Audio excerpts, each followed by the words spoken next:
Namaste and welcome to Youth and Development, produced by today's Youth Asia. In the TV show Youth and Development, we bring young leaders face to face with the key players of development works.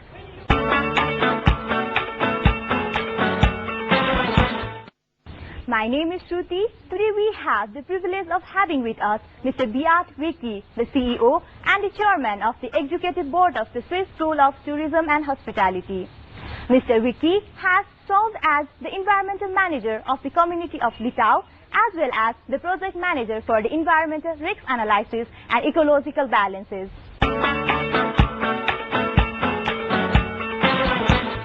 You have an MSc in Systematical and Ecological Biology. What is your opinion about the ongoing environmental degradation and climate change in Nepal? To be honest, I'm not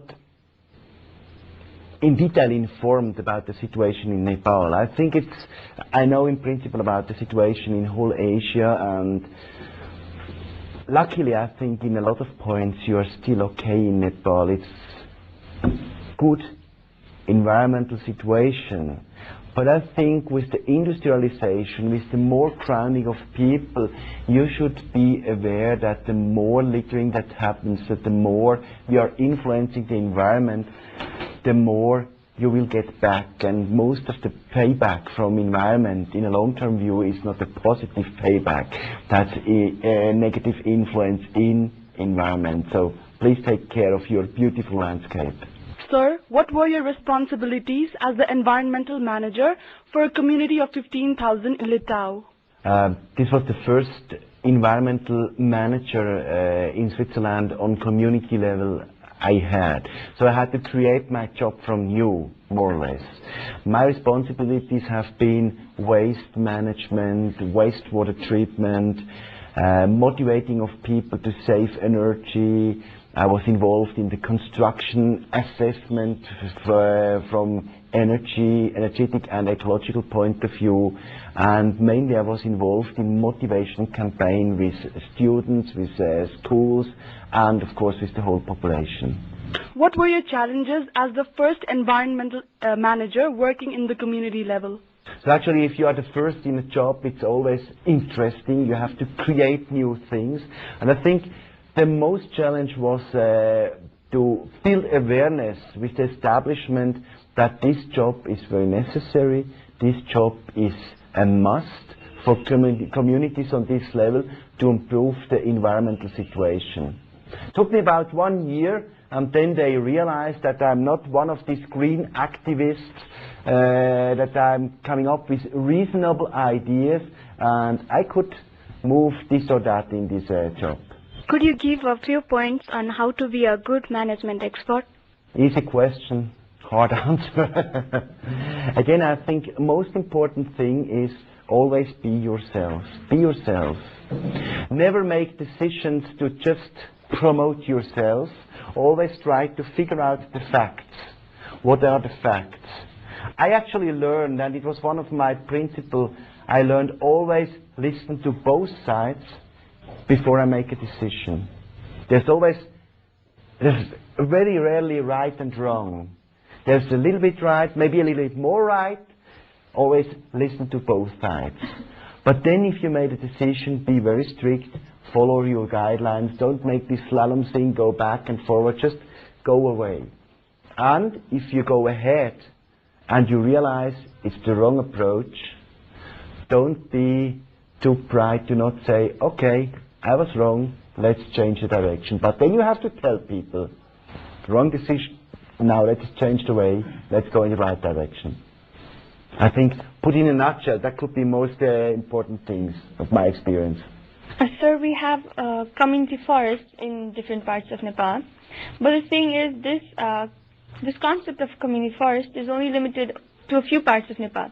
Can you give us some suggestions as to how we can expand these ideas to other places as well? I think to expand a great idea always needs maybe two things. One is communication, information. You need to inform people what is a community forest, and now is coming the second thing. You need to tell people what is the benefit of a community forest. Means you have to show them who benefits from them. Is it the animals out in the forest? Is it the tourists that are interested in this community forest that they're coming more? So, say it in economical words, who are the stakeholders? Who are those that benefit from this forest? And then you get big motivation to move ahead. So communication and motivation, and that's it. So how can we get people to take this idea seriously? Show them what is the real benefit. What is the real benefit of a community forest? Who has a benefit? Okay, I know it's very hard to convince people on a long-term benefit, because most of the people want to be paid tomorrow, or better today, or yesterday. But I see worldwide a growing interest in not just short-time profit, in middle, long-term investment. And I think this work with community forests, that's a long-term investment. It's not a payback tomorrow. It's a conservation of your beautiful environment. And that's the basis for tourism of tomorrow. Or we don't always have to think far away. For recreational area for you Nepali people all day long. So, as a child, what did you aspire to become? Yeah, that's a difficult question for me. Yes, it's long ago. Actually, what I always liked to do is to work with animals. I loved animals, and that was the decision to study biology for me. Maybe that's the most important point back to my childhood. Sir, what do you think about the scope of hospitality and tourism in Nepal? Do you think Nepal has met the international standard? If we assess this just technically, there's not yet the international standard. But I don't like to have this technical interpretation. I like to have an overall view. And the not meeting the international standard is primarily the surrounding you have. You have not an ongoing electricity delivery. You have these power cuts every day. So how will you make an international standard? How will you make the standard to provide all day long proper broadband internet access and all these things? That's not possible. But I see it from another point of view, from another perspective. Should I go to Nepal as a tourist to have exactly the same thing I have in New York, I have in Shanghai, I have in Zurich, I have in South Africa? I don't think so. I should learn about your culture. I would taste your local food. And I think in one point you have a huge benefit to most of other countries all over the world. You Nepali people, you have a natural friendliness. You have just this smile, as you have now, this smile every day. And that's a benefit you should conserve, you should use for hospitality and tourism industry, because that's something that has been lost in the Westerner stressed world. The receptionist in a Westerner hotel is already watching the queue in front of the desk and not focusing the guest that is very next to her. And keep this ability, keep this big competence, which is a key to success in tourism industry. Sir, in what way does the education curriculum in Switzerland differ from that in other parts of the world? Again, here there are two parts of the answer. One is a technical way. Content-wise, there's not a big difference.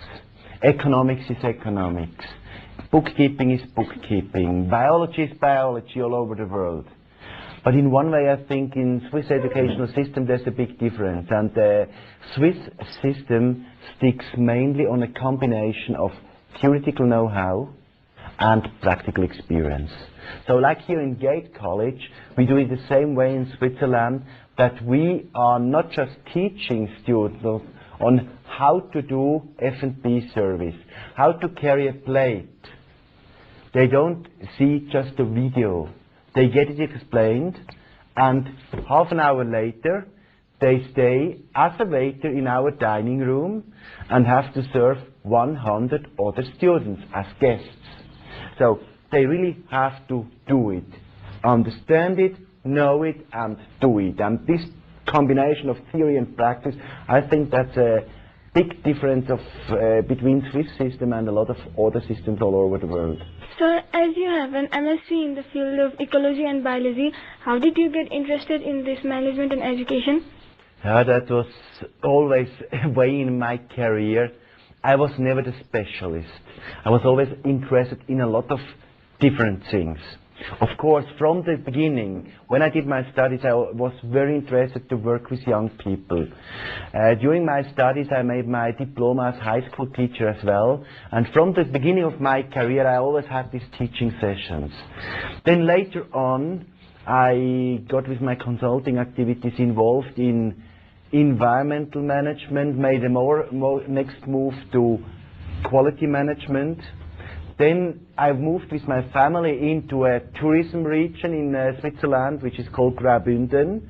And it's obvious that if you stay in a tourism region, you try to work for tourism industry. And one day I was at the right time at the right place, and I got offered this job as CEO of a school. So I took the chance, and I'm happy with this situation now. So, it's your third visit in Nepal and you will be visiting again. So, what improvement would you like to see in Nepal in your next visit? That's really a hard question. Because I like to be here, in a way, as Nepal is, and just do these tiny little things you are doing. Stay as friendly, as happy as you are. That's the biggest improvement you can do. How do one get very successful or fully satisfied working in this hospitality industry? Well, not that easy it is, but well, hard work is required, but beside that, what would be other essential factor? Well, I'm entering the hospitality industry, so I would like to have some suggestion. That's my field of expertise. I can give an easy answer to this. They are, in a way, they are manufacturers. Of course, you need to have know-how. You need to know the technical skills. But then it's just one factor. Be friendly to your guests. Be happy to make the day of other people. And that's the key to success. Have a nice smile in the right moment. Have a short small talk to your guest. How was your breakfast? How was your day? Anything I can do for you? Would you like a tea? Would you like a coffee? Just these tiny little things, this attentiveness, make the guest be aware that he's the very most important in your life, just at this moment. That's the key to success. Hospitality industry has a wonderful name, hospitality. That's it. That's the key to success, nothing else. Of course, you need to have the best technical skills, but this you can learn, you get with your experience. That's not the hard thing. The friendliness, that's the key. Okay, so there is a concept about tourism and hospitality in Nepal or any other world that it requires a lot of investment to read tourism and hospitality. Like financially, you need to be really strong. So what is your take on it? Like, does it like money counts in it or not? Okay, some investment always is important that you can open a business. But I think at the end of the day, like I said before, most important thing in hospitality business is be hospitable, be friendly, see the guest in your focus. You need a basic investment. You need a room to host the guest. Okay, you can make a camp with tents. That's another way. That's adventure tourism. But if you are in a city like Kathmandu, you need to have a hotel. You need to have room on a certain standard. But for me, still, money is not the key factor. I made the experience in my life that whenever I had a really good concept, I could manage to organize the money. But to run the whole thing, to run a business, that's the hard job. Okay, it's also hard to organize the money sometimes, but I think the money is not the key problem, it's the management of the whole thing. Student like us, after our higher study, if you want to read tourism, then people say that in order to study like a student of tourism, you need a lot of investment money. So I'm talking about that. Besides all these concepts of trying to find money, you have to know what are you doing. If you do an investment, now I'm talking in economic language, if you do an investment, you always expect that this is paid off.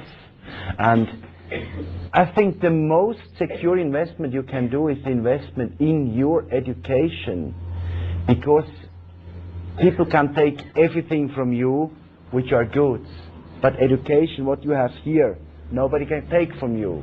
And if you get the right investment in know-how, but also in the practical skills, in the know-how how to do things, that's an investment in your life. It's like an insurance for your further career. So, in spite of Switzerland being as similar in geographical conditions, Switzerland is considered a lot more developed than Nepal. So how does it differ from Nepal? So actually, there are a lot of similarities between Switzerland and Nepal. As you said, mountains, rivers, mountaineer area. Why it's different? I think there are two reasons. Three reasons. One reason is because you were in Nepal and a man from Switzerland. One reason, very easy. But now, second reason, actually we have another historical background. Switzerland established its country 1291, and 300-400 years ago, Swiss guys, my grandparents and oldest, we sent home all the kings and emperors from foreign countries. So we have been a free democratic country for years, for centuries. And Swiss people don't accept hierarchy. Whether this is better or worse, I wouldn't assess, but it's a difference in cultural background which makes people different. Point 2 or point 3 of the differences, I think, is we are living in other surrounding. We are living in Europe, you are living in Asia, and I think it's another background, it's another climate. Even if I'm sweating now, but I like the worms much better than the mountains of snow we have in winter every time. The older I get, I like the worms. But it's another background, not just climatic, also from the economic possibilities. It's easier. We have no power cuts. When we have a power cut in Switzerland, it's on television the next day, because it happens once in 5 years. So it's another background. But whether it's better or worse, it's up to anybody else to assess, because we are just using the things. We are not aware what we have. We have much more problems with environmental pollution, with disposing waste and all these things. So there are a lot of problems combined with this. So, as we youth are from different educational backgrounds, what would you like to say to youth who aspire to be like you? Hard to answer. You got me.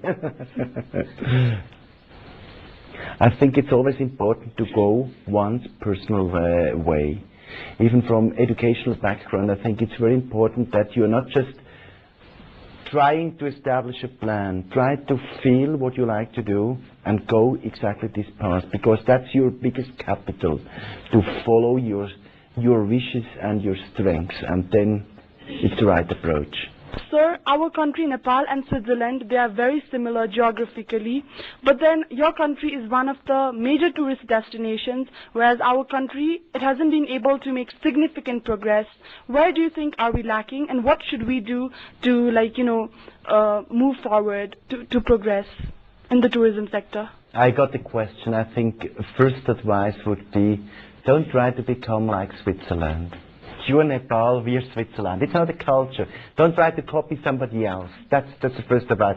But to answer your question in another way, I think there are mainly two things people can do to improve the situation. One point would be to do investment.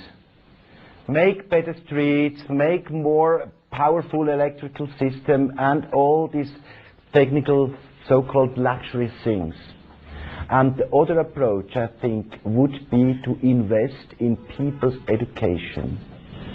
That makes sure that you will deal with your problem yourself. Or there's an old Chinese saying, if you give me a fish, I have to eat for 1 day. If you learn me fishing, I can survive the whole life. Therefore, I would suggest invest in education of the next generation, and you will sort out your problems yourself in your Nepali way. And that's what I mentioned at the beginning. Don't try to copy Switzerland. Find the right Nepali way for your future. That's the right way for you. I would like to get some more suggestions regarding the management courses, the future guidelines. In general, management is management. It's all the same all over the world. There are a lot of options. There are a lot of courses you can join to learn management. One I know, which is very great, is the Gate College. We are located just at the moment. It's a great school. It's affiliated with our school, therefore I know the program. It wouldn't be fair to assess about other schools because I don't know the content of the program. But coming back of what I say now many times, it's very important that you get the basic skills, the basic know-how of what is management. But at the end of the day, it's not the management skills, it's the manager that is providing his personal career. So it's up to yourself to learn which are your strengths. Try to work in your strengths, and there you find a great job. So maybe it's not, or a lot of people, a lot of youngsters, they tend to be manager because they think that's very great, being manager. I can tell you a story of my daughter. She always got upset when she had to describe to somebody which is her father's job. He is CEO.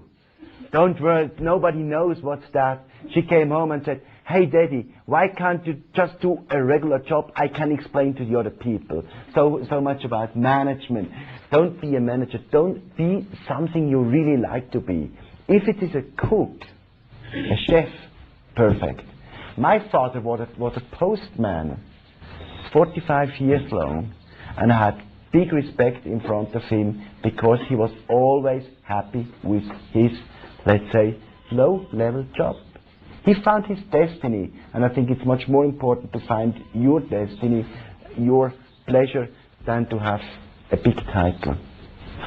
Sir, our country, Nepal, it is very similar to Switzerland, and but we are not being able to develop as much as Switzerland is doing. It is one of the major tourist destinations, Switzerland is, but our country isn't. What do you think are the major pitfalls in our tourism sector? What should we do to improve on those? So I think you can go two ways. One way is to copy the Western way, to build big hotels, to stick on the Western quality standards. You get all over the world. Or the other way is to think about what is the benefit or the unique thing of Nepal, and I'm quite sure these are your beautiful, your wonderful natural resources. Don't use them as a major tourist hub. Conserve them, but make a high-end, high-quality tourism out of it. Use it for these people that are ready to pay reasonable rates, a reasonable nice price, to get involved in one of the most beautiful environments on earth. And that's the most improvement you can do. Focus on this high level, high-end quality tourism, and not go into a standard tourism that everyone can do all over the world. Another point, you should develop, but you have a big basis already, as I said many times now, your natural friendliness. You have a natural friendliness which is a basis for career in tourism industry. So work on this, expand this, and invest in people skills. People skills that helps them to provide the service according to international standards. And then I see a prosperous future for Nepal's tourism. How far we can go academically in hospitality management after bachelor or master's or PhD? I think the question is very interesting because that's what I learn in a lot of countries all over the world, that people are very focused in a bachelor, in a master, in a PhD degrees. Sometimes also the parents are very driven. They want to have a very highly rewarded paper for their kids and think that's the key to open the door to career. It is not like this, I'm sorry for that. What you need is, of course, you need technical skills which are proven by a bachelor or maybe a master. But far more important is practical experience. Practical experience in all fields of hospitality, and also, if ever possible, international exposure. That's what I really like here at Gate College, that they send their students abroad for an internship. Working half a year in Malaysia, in India, in Dubai, in wherever, gives you an international exposure. It widens your horizon on what's going on in the world. You learn about international standards, bring them here, adapt them to Nepali standard, and that's exactly the way it should go. So the bachelor, the master, the PhD, that's one way, and much more important is to gain practical experience in the field of hospitality, in practical work. Therefore, again, GATE is doing here the combination of academic training with practical training, with practical skill work. And that's what capacitates you to do a great job. The same I see with my students at home. They have these internships as well. They have a whole year of internship in Swiss hotels. If they graduate from school, they have, of course, a diploma, which has a value because of the reputation of the school.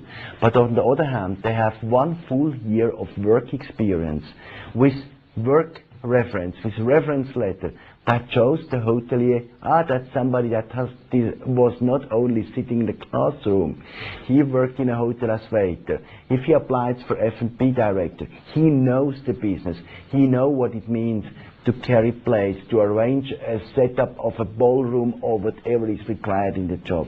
And I think stick also on this practical experience, on the work reference, that opens you the door. I don't know exactly how the situation is here in Nepal, but in Switzerland, if you do a good job, of course, that's the basis that you do a good job. But the only job that is hard to get is the first one. After the first one, you rely on your reference and walk up the ladder of success very easily, if you do a good job, of course.